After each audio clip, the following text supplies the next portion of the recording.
Hola, hola, we are Chus and Ceballos And we're here with Neon Owl. watching Neon Owl. Everybody, Miss Jade with Neon Owl, and we're sitting down tonight with Chus and Ceballos here on Groove Cruise Miami. How's it going, guys? Very good. Good. It's a bit tired because today is half of the cruise already, and it's been a bit intense, but we are good. We still have some energy left. But haven't you been on like 5, 6, 7 times? I mean, you should be used to this by now. Actually, we forgot how many, and he just told me that it was like 8 times. I say, wow, 8 times here. Time flies. Actually. Time flies, yeah. But it's always a great time, having a good time with friends, gathering with other artists and DJs, fans. So it's always a great thing. Do you feel that Groove Cruise is different from other events and festivals that you guys play at? Absolutely, and I think that's why it's very successful, because it's a unique experience. And actually, there is nothing like that in Europe. In Europe, in other countries, they have like boat parties that is just a trip for like a few hours, but not this experience of being like in a massive cruise for like 4 days, where there is nowhere to go but to the party, and it's music 24 hours. Something very unique. Yeah, and I think we love the fact that we can just be walking down the hallway and then we run into you guys. And it's like, hey, how's it going? Whereas at festivals, you're very far away and we're at the back like, yay, we can see you. That's the way we do when we usually play. We get there like half an hour before, and then we take a few pictures at the end and we go. And here we're living with the fans, we're living with the other artists, we're living with the promoters, and that's why it's a good experience, because you're like socializing with them, listening to them, like having conversation with people sometimes you don't have time to. So at the end of the week, it's like we all are a big family. Yeah, exactly. Absolutely. This is my 4th Groove Cruise, and I feel exactly that way. So definitely why I keep coming back. And so tell me about how you guys met. Well, it was a long time ago. We can't say how many years, can we? Almost 20 years ago. Yeah. So, yeah. We were from the same hometown, close to Madrid, and the suburbs of Madrid.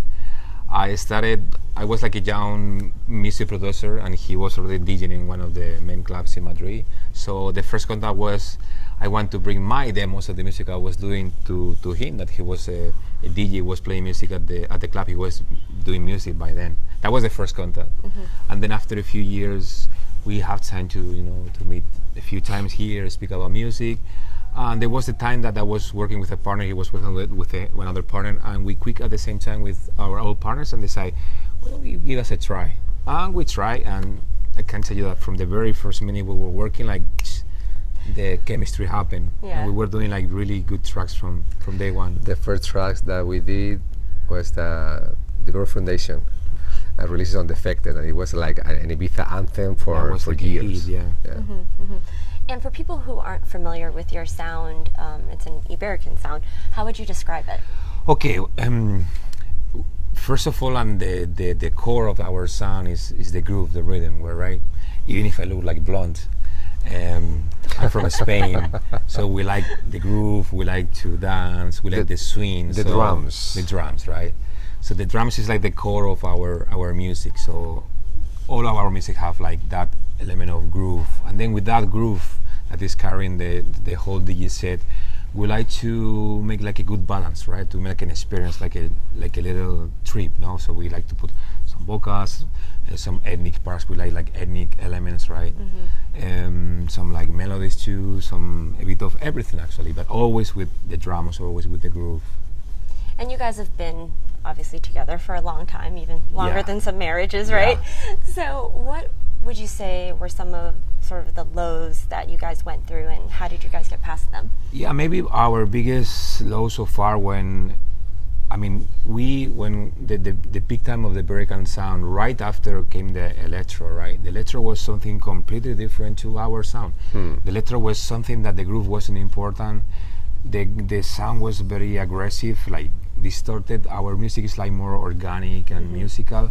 So then suddenly the electro pops out, and we were like a bit lost. Around 2005, 2006, that we made a remix for Madonna, and right after that, the music changed completely. And was when the electro and all this EDM scene appears, and it was like a down moment for us. A hard time, because we lose a bit the identity. Say, why is this thing so popular? I don't understand it.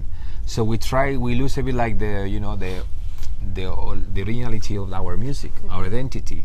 we moved a bit to that sound, and then we were like happy with it. And finally, when we say, listen, let's go back, we are doing the best, so let's go back to our roots. Like, it doesn't matter what is the music right now.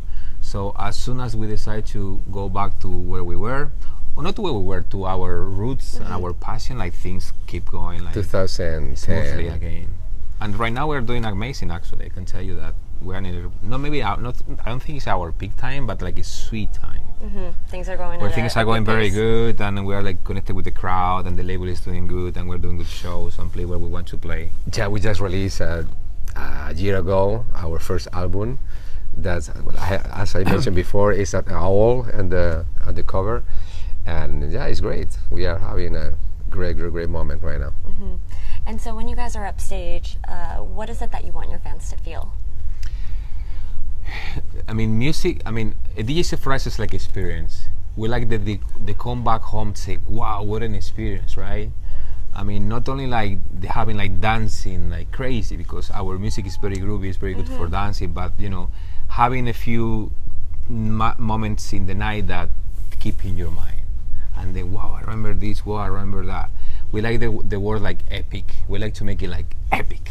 Yeah, I know. No, like not like random. No, like, you know, we like the people have like an epic experience. Yeah. Go to home saying like, wow. Yeah. But and also happiness, because we are all the time smiling when we are playing, and it's contagious. No, that we like to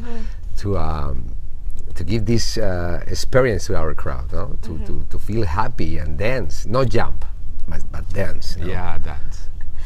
It's like a celebration feeling actually in our sets. It's like you feel that good vibe that we actually have playing. We see us playing, we're like, you know, like smiling and having fun and interaction with us, interaction with the crowd. So I think that vibe we create, like the people like get it in our party, say, wow, it's such a good vibe at Chus and Ceballos always.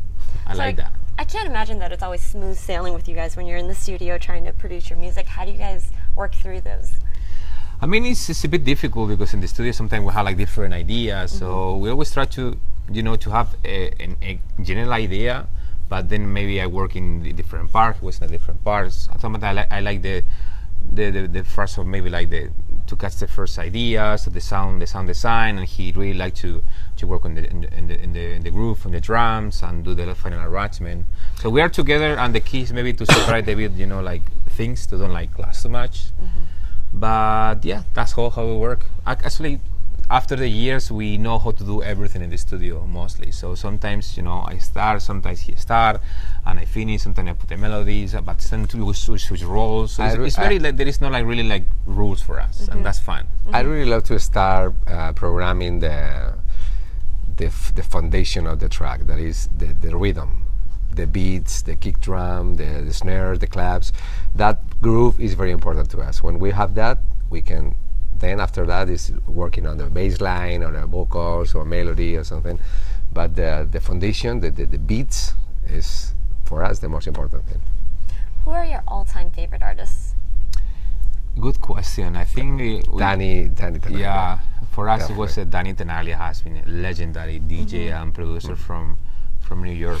Maybe the young people is a bit far from them because Danny's not playing as often as before, but the times of Danny, he was like a god actually. He was the DJ of the DJs. The DJs are DJs. I mean, you go. For many he used to do, when the music conference in Miami was the main conference in the world. He has the main party, and he was the party where the other DJs go to listen. Yeah. So that's why they call it the DJ of the DJ. Not only that, because he was an amazing DJ, he did marathon sets, and he made amazing production that has become like anthems. Some of them. It's like the concept of he's a really entertainer. He's an entertainer. He play underground music, but he's a showman. Yeah, he really like interact with the crowd, and sometimes he speak to them. We're not very fan of speaking them, but that interaction with the crowd, I never see something like that. Never. It was like a maestro for us. Yeah, we learned a lot with him. All right, so being together for 20 plus years, how would you describe each other in one word? Oof. You only get one. Okay, for me, Pablo is patience. Okay. For me, Chus is in one word only. He's very disciplined. very disciplined. Okay, so clearly Yeah. it works, right? And for us at Neon Owl, we're focused on charity and giving back to the communities. What are some causes that are passionate for you guys? I mean, any actually. I think that we're in a position where we should be like helping more. I think the artists that really don't help enough. Maybe the electronic music is not that connected with charity. Actually, we did like a few things for charity and a couple of parties. When I used to live in Montreal, I do like my own like a couple of parties. So we support like any good cause actually, whatever is like a fight against the cancer or the animal rights or anything that. We just helped for a cancer charity event in Madrid, in Spain, a month ago. And sometimes we donate like our records with for free for like a compilation and things like that. The thing is that the artists, the DJs right now, they have a big follow, and so it's a great starting point to start helping. Yeah, if you've got the voice, you might as well use it, right? Yeah. So definitely. All right, guys. Well, I think that's all the time we have today. But before we let you go, is there anything you'd like to say to your fans? Nothing. I mean, actually, thank you for being there. Thank you for give us, the support, the inspiration, and made, of our life what we like to do the most, that is to play music. Without you, we weren't here. See you on the dance floor. All right, guys. Thanks. We'll see you later. Thank you. Thank you.